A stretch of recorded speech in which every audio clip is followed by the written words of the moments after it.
President Biden held a news conference tonight denouncing portions of a special counsel report over his handling of classified documents after his time as vice president.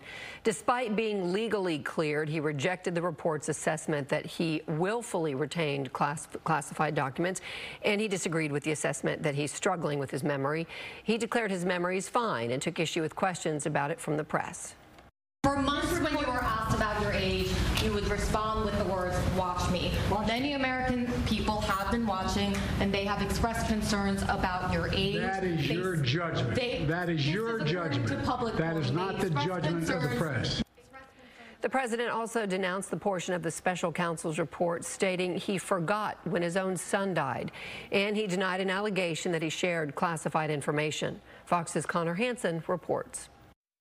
President Joe Biden's age and competency put into question following a stinging report on his classified documents probe. I'm well-meaning, and I'm an elderly man, and I know what the hell I'm doing. President Biden won't be facing any criminal charges in special counsel Robert Hur's classified documents investigation, but Hur's assessment of Biden as a, quote, elderly man with poor memory may have lasting effects. Hur noting in the report, quote, it would be difficult to convince a jury that they should convict him, by then a former president well into his 80s, of a serious felony that requires a mental state of willfulness. Hours after the report's release, Mr. Biden had this to say about his competency. My memory is not good. My memory is fine.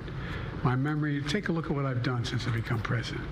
None of you thought I could pass any of the things I got past. Some of Biden's opponents, however, found the report disturbing. It's unnerving that the world can see this. It's not good for America. The report found the president kept classified materials during his time as vice president, senator, and as a private citizen. Some of those documents contained sensitive information, with the report saying some could have been taken by mistake. I think what Joe Biden did here was very sloppy. At a minimum, there was tremendous oversight. It's embarrassing. Former President Donald Trump is scheduled to go on trial in May for his classified documents case. In a statement, he called Hur's report a, quote, two-tiered system of justice. In New York, Connor Hansen, Fox 4 News.